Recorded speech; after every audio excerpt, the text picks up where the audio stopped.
እርግማን ወበረከት ቅድመ ንባብ ጥያቄዎችን ያነሳል። በተለምዶ እርግማኖች እንዴት ይደርሳሉ?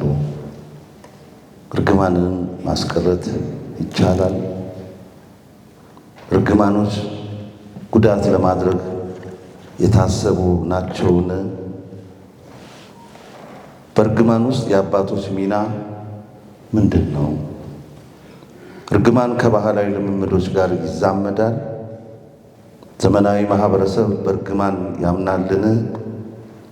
መንፈሳዊ የእርግማን መፍትሄ ምንድን ነው? እርግማን በፖለቲከኞች መፍትሄው ምንድን ነው? ተግዳሮት አለው? እርግማን በመንግስታት ላይ ተጽዕኖ ያመጣል? የመሪዎች እርግማን በሀገር ላይ ይፈጸማል? እርግማኖች እውነትን ያንጸባርቃሉን? እርግማኖች ከባህል ጋር እንዴት ይገናኛሉ? በእርግማን ማመን ይቻላል? በረከት የእግዚአብሔር ስጦታ ወይስ ኪሳራ? በረከቶች የሚገኙት በድካም ወይስ በጸጋ? አንዳንድ ሰዎች በችግር የሚሰቃዩት ለምንድን ነው? በሀብት መባረክ የሞራል ኃላፊነት ያመጣልን? እንግዲህ ይሄ ከመጽሐፉ ላይ የሚነሱ የቅድመ ንባብ ጥያቄዎች ናቸው። ዶክተር ማቴዎስ ጌና ቴማ በርካታ ሰዎችን ማመስገን ፈልገዋል፣ ግን ጥቂቶቹን በታላቅ ክብር በድጋሚ ማመስገን ይፈልጋሉ። ቤተሰቦቻቸው፣ እንደዚሁም ቅድመ ክፍያ ህብረተሰብ ተሳትፎና በጎ ፍቃድ ማስተባበሪያ ኮሚሽን መሪዎችና ሰራተኞች፣ እንደዚሁም ምርኩዝ የሆናችሁ ጓደኞቻቸው፣ ከአሜሪካ አቶ ደሳለኝ 20 ሺህ ብር በማውጣት መጽሐፍ በመግዛት ከስዊድን ፀሐይነሽ ገና እና ቤተሰቦቿ 100 ሺህ ብር በማውጣት እንደዚሁም ከጀርመን ሜሮን ገና ቤተሰቦቿ 60 ሺህ ብር በማውጣት እንደዚሁም ገብሬ ገና 50 ሺህ ብር በማውጣት ታላቅ አክብሮታቸውን ገልጸዋል። እንደዚሁም አቶ አበራ አንድን መጽሐፍ በ5 ሺህ ብር በመግዛት እነሆ በረከት ብለዋል። ሁሉንም አመስግኗቸው።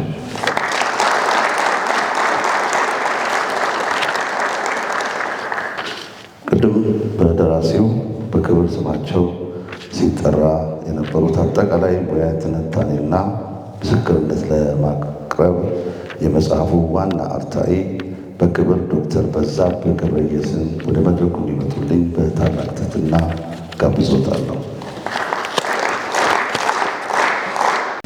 የክብር እንግዶች፣ ጥሪ የተደረገላችሁ የመንግስት ከፍተኛ ባለስልጣናት፣ እንግዶችና የመርሃ ግብሩ ታዳሚዎች፣ በእጅጉ የምወድህና ማከብርህ ታናሼ ወንድሜ ዶክተር ማቴዎስ ጌና የመጽሐፉ ደራሲ፣ ሁሉም አይነት ያልጠቀስኳቸው ፕሮቶኮሎች እንደተጠበቁ ሆነው ክቡራትና ክቡራን፣ ከሁሉ አስቀድሜ በዘላለማዊ ፍቅሩ በምሕረቱ በቸርነቱ እድሜንና ጤናን ሰጥቶን የወንድማችንን የእውቀት አበርክቶ መጽሐፍ ምርቃት ላይ ስላደረሰን ለቸሩ አምላካችን ለእግዚአብሔር ክብርና ምስጋና ይሁን፣ አሜን።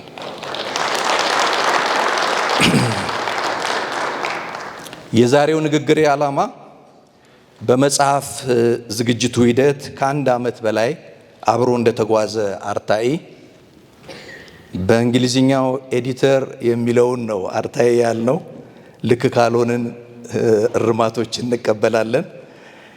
በነገረ እርግማን ወበረከት መጽሐፍ መነሻ ሐሳቦችና በደራሲው ጥረቶች ላይ የወፍ በረር ምስክርነት ማቅረብ ነው ዓላማዬ።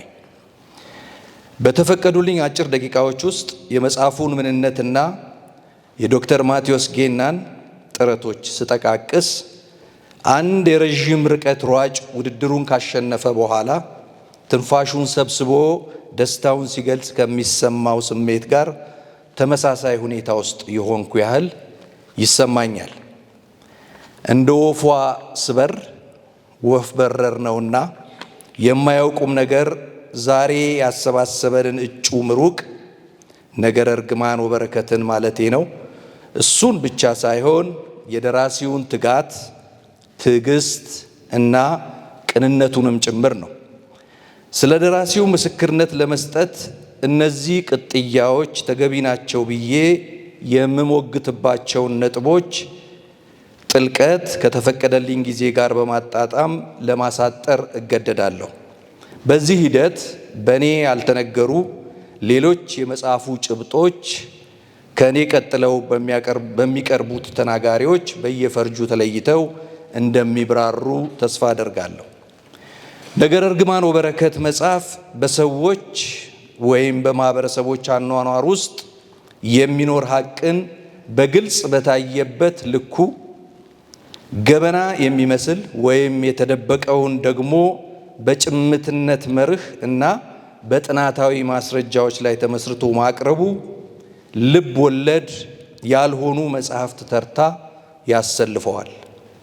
ደራሲውን የተፈታተነ የሚመስል ነገር ግን ያላሸነፈውና በምስክርነቱ የሚነሳው ጭብጥ ከሰው ሰውዮሻዊ ሁነት መንትያ ባህሪ ወይም ከእርግማን እና ከበረከት ወይም ከጨለማና ከብርሃን ገጽታዎች የሚቀዳ ነው።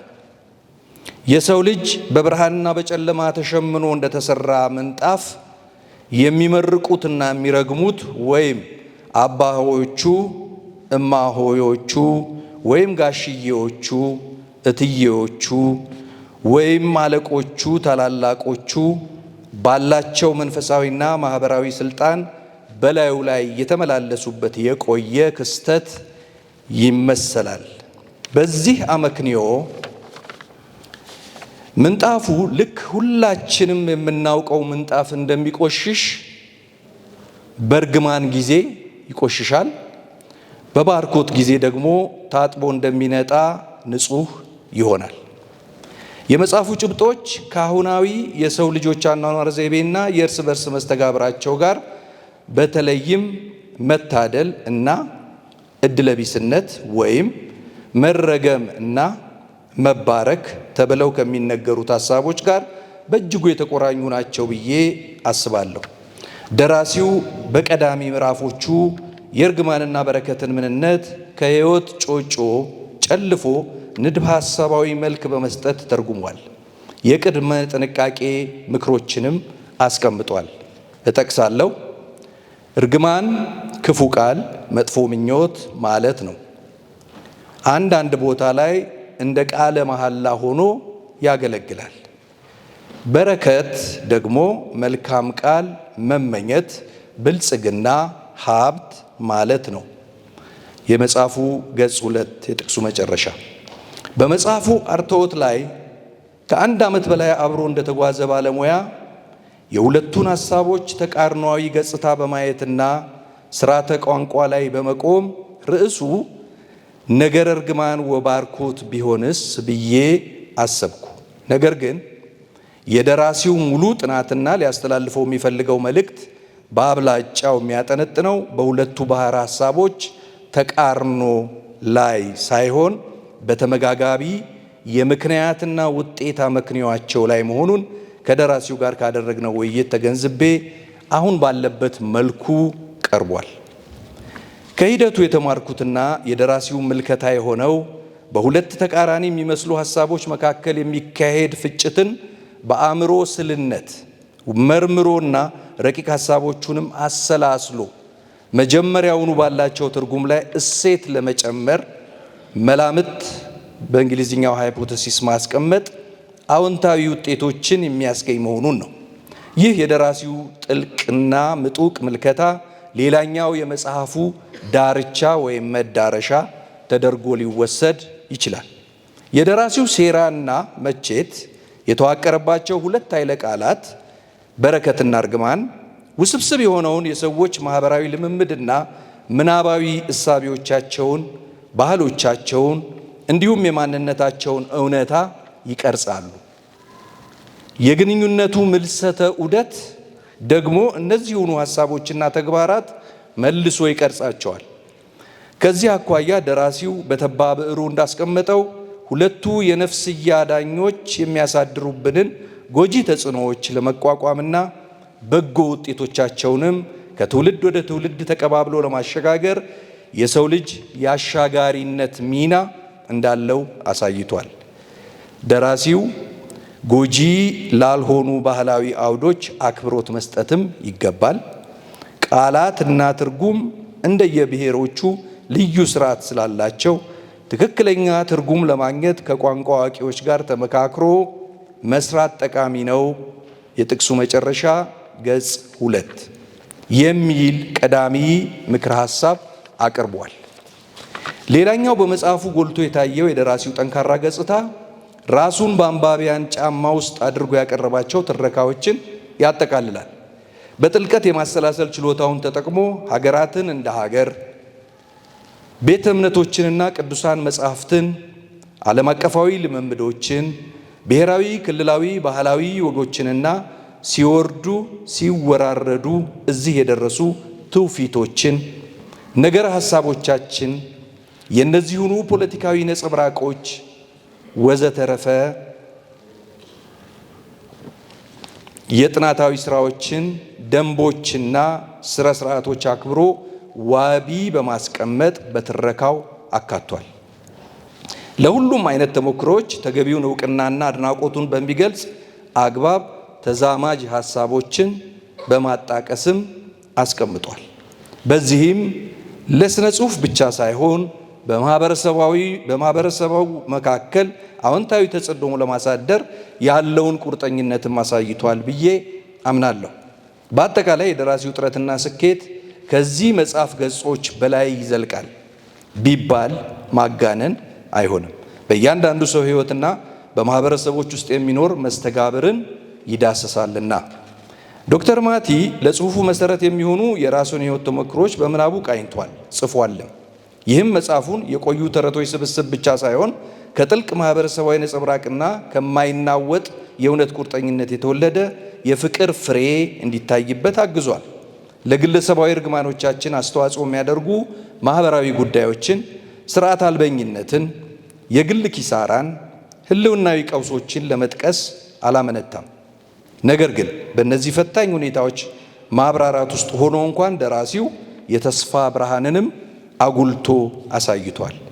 ማህበረሰባዊ ኑሮ፣ ርኅራሄ እና የእርስ በርስ መግባባት ጨለማ ጊዜያትን ወደ ጥንካሬ ምንጭነት እንዴት መለወጥ እንደሚችሉ በአጻጻፍ ዘዴዎቹና በመረጃ ምንጮቹ አመላክቷል።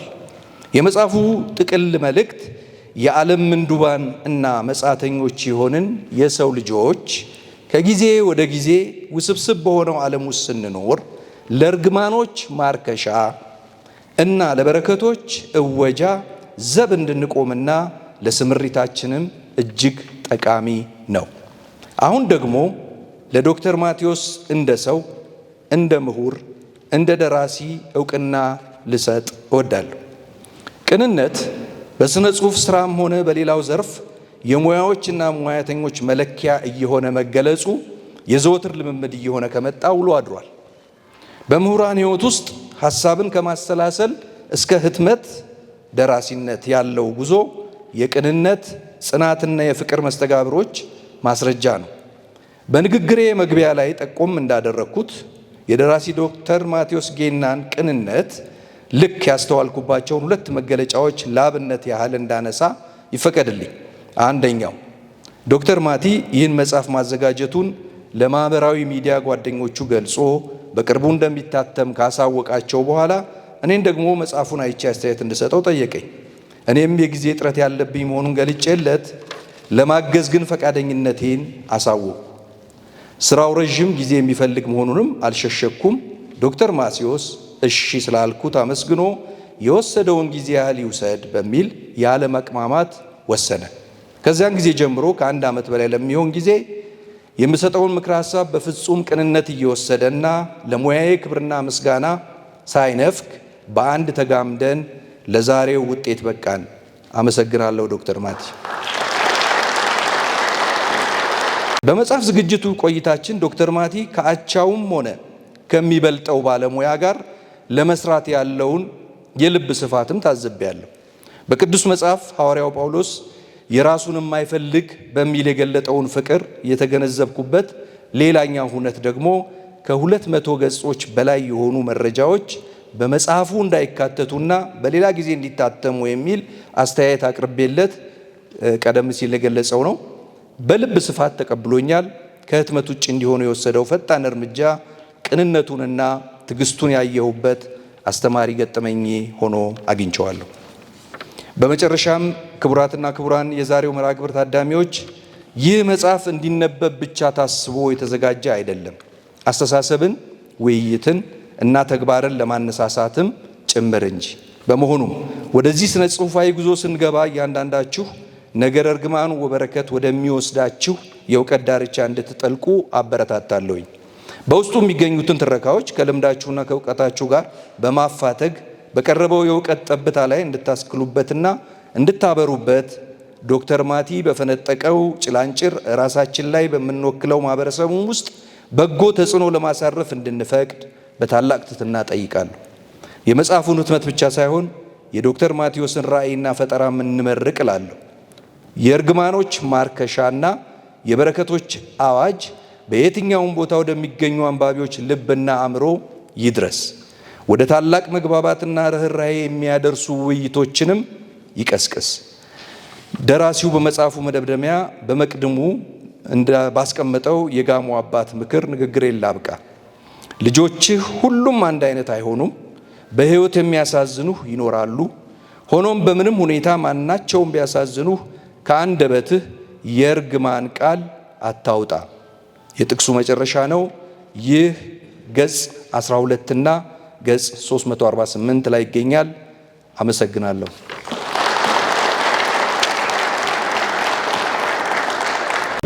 ስለሚፈለግ ፈጠን ማለት ይጠበቅብናል።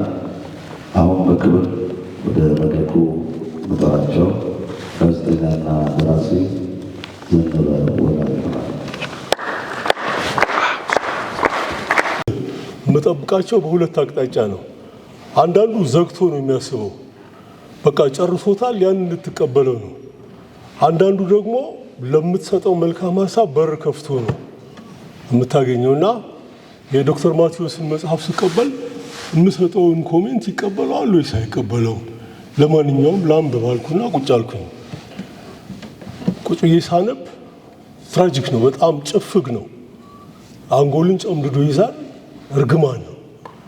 እንዴት ነው ይሄ ሊሆን የሚችለው? ህይወት ባድ ኤንድ ጉድ ነው። መልካምና መጥፎ፣ አስደሳችና አሳዛኝ እንደዚህ ያለች ነው ሁሉን ነገር እንትን የምትለውና ለምን እንደዚህ ያደረገው? ለማንኛውም ምርቃት ሊያክልበት ይገባል ብዬ አሰብኩኝ። ምክንያቱም ስናለማን እንመረቃለን። እኔ አሁን እናቴ ቡና ምናምን ገዝቻ ሲሰጣት ዘርን እንደዚህ አብዛው ትለኛለች። ትልቅ ምርቃት ነው።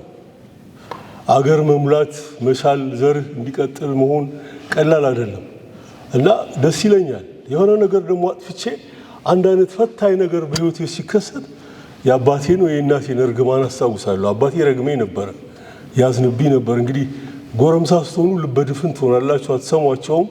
በዚህ ሀዘንተኞች ሆኑና ይናገራል። እንዳይመታኝ አይችልም። አሁን ይወጥቻለሁ እና ሁለቱም በህይወቴ ውስጥ ተፈራርቀዋል እና በጣም አቅሜ የፈቀደ መጠን የምጠነቀቀው ሰዎች የሚወዱኝ፣ ሰዎች የሚያከብሩኝ፣ ሰዎች የማስበውንና የሚሄድበት መንገድ የሚቀበሉት መሆንን ነው የማስበውና አሁን ይሄ መጽሐፍ አሪፍ ነው። አዲስ ሀሳብ ነው። አዲስ ሀሳብነቱ ለኢትዮጵያ ስነ ጽሁፍ ነው። በተረፈ ምዕራቦቹ በዚህ ጉዳይ ላይ ይሄኔ እልፍ ነገር ጽፈ ይሆናል። አሁን ለዶክተር ማቴዎስ የምነግረው ምርቃት እዚህ ላይ መታከልና ሙሉ መሆን መቻል አለበት። ምርቃት ካከለበት ጥሩ ይሆናል። አያሌዎች ያነቡታል። ቤተሰቦቹና የስጋ ዘመዶቹ ምናምን ብቻ ሳይሆን አያሌዎቹ ያነቡታል የሚል ሀሳብ ላይ ደረስኩኝ። ቅድም ታስታውስ እንደሆነ በጋሞ ማህበረሰብ ሽማግሌዎች ነው ምርቃቱን የጀመረው። የመጣበት ማህበረሰብ ስለሆነ እንጂ ይሄ መጽሐፍ ዩኒቨርሳል በመላው ዓለም ላይ በሚገኙ የሰው ልጆች ሃይማኖት፣ እምነት፣ አመለካከት ላይ ሁሉ ያሉ ምርቃትንም እርግማኑንም አካቶ የያዘ ነው። ምናልባት መጽሐፉን ላላነበባችሁት ኦሪጂኑ ከጋሞ ስለመጣ አይደለም፣ ባህሉን ከማክበር ነው። ባህሉን ከማክበር ነው ሽማግሌዎቹ በምርቃት እንዲጀምሩ ያደረገው። በተረፈ ግን የእስልምናውንም የክርስትናውንም የቡድሂዝሙንም የሂንዱይዝምም ባህላዊ በሆነ መልኩ ደግሞ በኦሮሞ ውስጥ ምንድነው ያለው፣ በጋሞ ውስጥ ምንድነው ያለው፣ በጉራጌ ውስጥ ምንድነው ያለው እያለ ሁሉንም ፈትሿል እና ጥሩ መጽሐፍ ነው። የበለጠ አሪፍ እንዲሆን ግን ምርቃት መታከል አለበት አልኩኝ። አሁን ቅድም እንደነገርኳችሁ አንዳንዱ ዘግቶ ስለሚያስብ ንትርክ ውስጥ ነው የሚገቡት። ጉንጭ አልፋ ክርክር ነው። ስማችሁንም ደግሞ ይዞ ይወጣል። አሁን እዚህ ውስጥ ስሜን ጠቅሶታል። ስሜ ደግሞ በመልካም እንጂ በኔጌቲቭ ነገር እንዲነሳ አልፈልግም። በጣም ነው የምጠነቀቀው እና ይቀበለኛል ወይስ አይቀበለኝም ነው። ተገናኘን ስነግረው ሀሳበ ሰፊ ነው።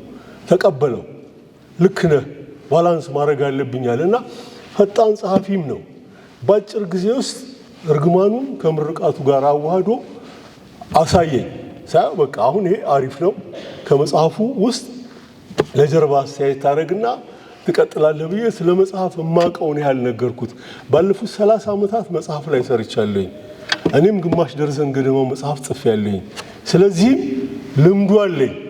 እርግጠኛ ነኝ ተነቦ ማህበረሰባችን የሚፈልገውን በተለያየ አቅጣጫ ህይወትን የሚያይበት ይሆናል ብዬ ተስፋ አደርጋለሁ። መልካም ነገር ነው የጻፈው ዶክተር ማቴዎስ። እንኳን ደስ ያለ። የሰማነውን በልቦናችን ያሳድረው። በተለይ ደግሞ ጨለማ ውስጥ ስለ ጨለማ ማውራት፣ በተለይ በጣም ጨፍጋጋ በሆነ ጊዜ ውስጥ ስለ ጨፈገጉ ነገሮች የበለጠ ማውራት እና መናገር ከባድ ነው። በተለይ ደግሞ መጽሐፍ ጊዜ ወስዶ መጽሐፉ ራሱ አስደንቆኛልና በዚህ ዓመት ምናልባት 7-8 መጽሐፎች እጄ ገብተው አንዳንዶቹንም ጠለቅ ያለ አርቶት ስራ ሰርቻለሁ። አንዳንዶቹን ደግሞ እንዲሁ ከላይ አይቼ አስተያየት ሰጥቻለሁኝ። ብዙ አይነት እድሎች ገጥሞኛልና ረጅም ጊዜ ግን የፈጀብኝ ይሄ መጽሐፍ ነው።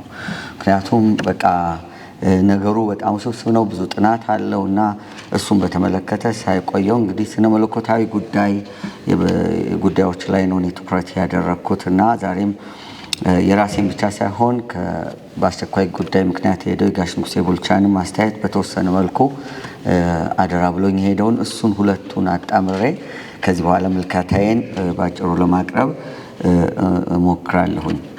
መቼስ ይህ መጽሐፍ ስለ እርግማን በአብዛኛው ይናገራል። የተለያዩ ሃይማኖቶችን በዓለም ላይ ያሉ ዋና ዋና የሚባሉ ሃይማኖቶችንና በተለይ ደግሞ በሀገራችን ያሉ ብሔር ብሔረሰቦች ያላቸውን የእርግማን ስርዓትና ባህል በጥልቀት የሚዳስስ የጥናት መጽሐፍ እንደ ማነጻጸሪያ ሊጠቀስ የሚችል የጥናት መጽሐፍ ነው። በጣም ብዙ መረጃዎችን ይዟል። በተለይ በዚህ ርዕሰ ጉዳይ ማጥናት ለሚፈልግ ሰው፣ መመራመር ለሚፈልግ ሰው ጥሩ የምርምር ስራ ነው ብዬ መናገር እችላለሁኝ። ስለ እርግማንና በረከት ስናወራ ይሄ ያለንበት የቲያትር አዳራሽ ልክ ስገባ ወደዚህ እንደሆነ ሳስበው እና እዚህም ስደርስ አንዳች ምልከታ ሊሰጠን ይችላል ብዬ አስባለሁ። አንድ አርክቴክት ጓደኛ አለኝ አዲስ አበባ ዩኒቨርሲቲ የሚያስተምር እና ከልጅነት ጀምሮ አብረን ያደግነው።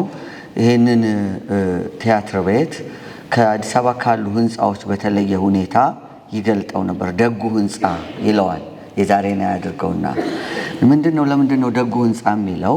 ይሄ ብሔራዊ ቲያትር አሁን ላይ እንኳን እሱን የሚመስሉ ብዙ ደግ ህንፃዎች ተፈጥረዋል። በአንድም በሌላ ምክንያት ያው ይገባቸዋል እንዴት ሆነው እንደተፈጠሩ። ብሔራዊ ቲያትር በስሩ ፀሐይ ሲኮን ልክ ሰው ፀሐይ አንድዶት ሲመጣ ልክ እዚህ ጋር ሲደርስ ጥላ ይጠለልበታል። በረንዳው ለሁሉም ጥላ ያጠላለታል። ዝናብ ሲሆን ይጠለልበታል። እንደ ብዙዎች አዲስ አበባ አጥሮች ዝግ አይደለም እና በረከቶች ወይም ደግሞ የምርቃት ንግግሮች እንደዛ ናቸው። ለሰዎች በሐሩር ጊዜ መጠለያ፣ በዝናብ ጊዜ ያዛው መጠለያ ናቸው። እርግማኖቹ ደግሞ የዛ ተቃራኒዎች ናቸው እና የአርክቴክት ጓደኛዬ የአዲስ አበባን የመስታወት ህንፃዎች የሚያያቸው ልክ እንደ እርግማን ነበር።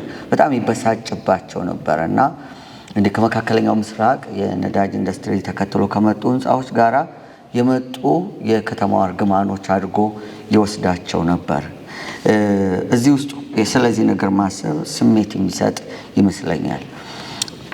እዚህ ጋር ሳላናገር የማላልፈው ነገር ይሄ መጽሐፍ ምንም እንኳን ውስጡ የተሸከመው ነገር ከበድ ያለና ቅድሙ ደግሞ አቶ ዘነበ እንደተናገሩት በጣም ብዙ ጭቆን የሚያደርጉና ስሜትን ኩምትር የሚያደርጉ ሀሳቦች የተካተቱበት ቢሆንም እንኳን ደራሲው ግን በዚህ ጭንቅ ውስጥ ሆኖ ይሄንን መጽሐፍ በመጽሐፉ ለኛ በማበርከቱ በጣም ትልቅ አስተዋጽኦ አድርጓል። በዚህ ርዕሰ ጉዳይ የተጻፈ እኛ ሀገር በየትኛውም ሃይማኖትም ትምህርትም ላይ ስለሌለ ማለት ነው።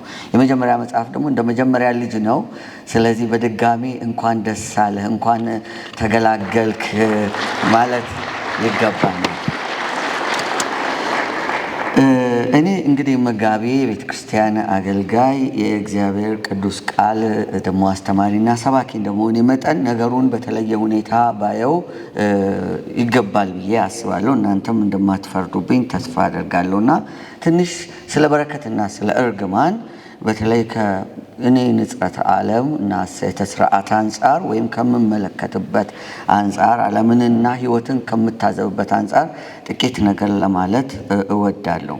ይህ መጽሐፍ በአንድ በኩል ስላለው ስለ እርግማን ነው አጥብቆ የሚናገረው፣ ግን ከሱ ጋራ በተጻራሪ የሚቆም ደግሞ በረከት የሚባል ነገር እንዳለ ሁላችንም እንረዳለን።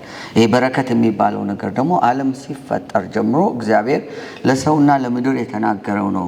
እግዚአብሔር ፍጥረትን ከፈጠረ በኋላ በፍጥረት ውስጥ ያሉ ተንቀሳቃሽ ፍጥረታትን ሁሉ ባረካቸው ነው የሚለው። ይልቁንም ደግሞ ሰው ላይ ሲደርስ የበለጠ ቆም ብሎ እግዚአብሔር ሰውን እንደባረከው ነው የምንረዳው።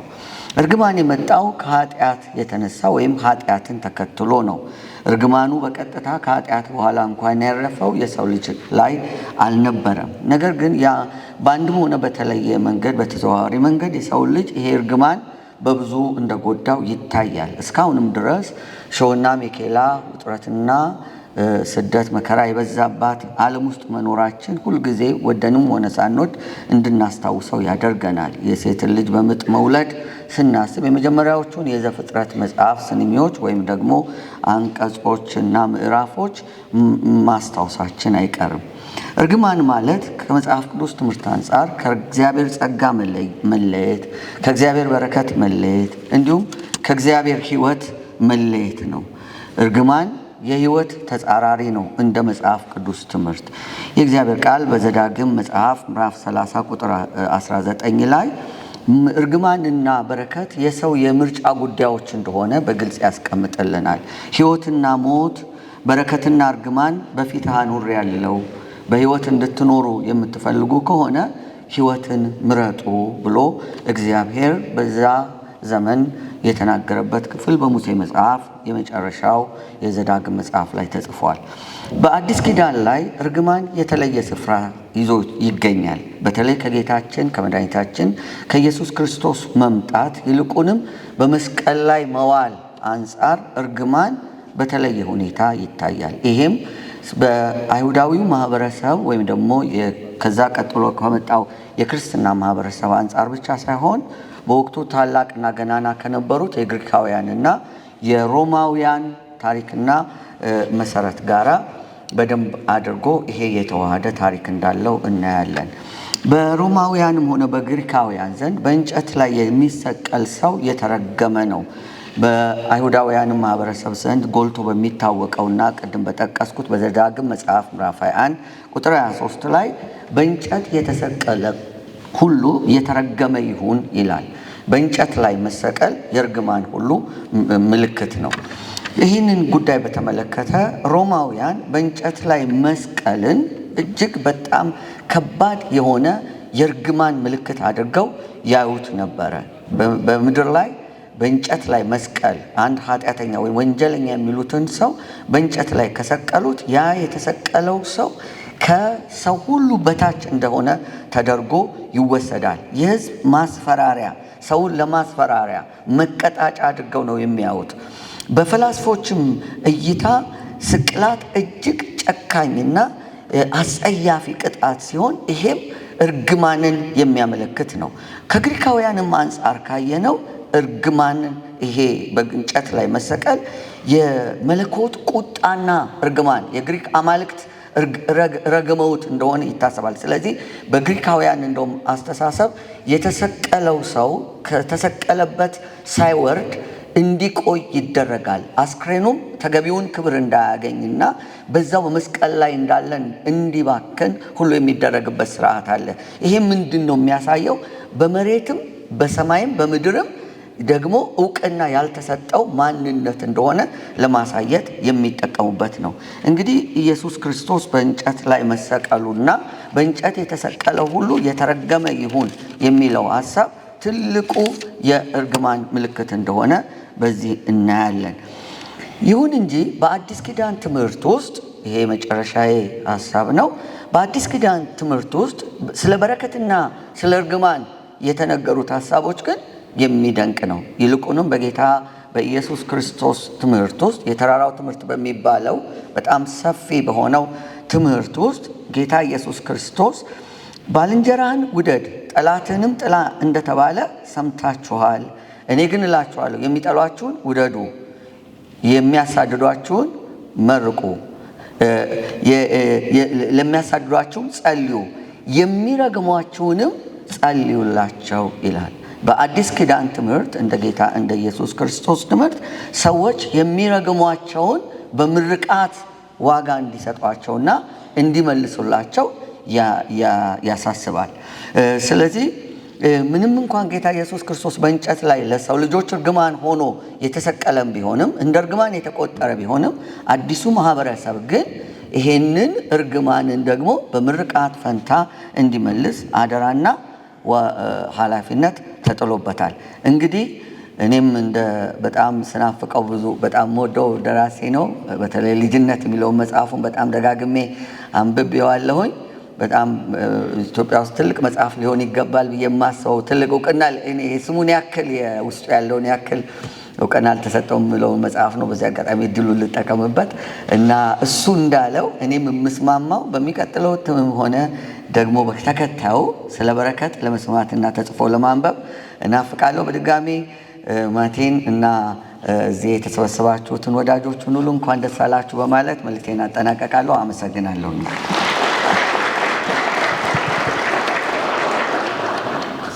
አሁን ወደ መጨረሻው ወደ ማሳረጊያው ምዕራፎች እየደረስን ነው።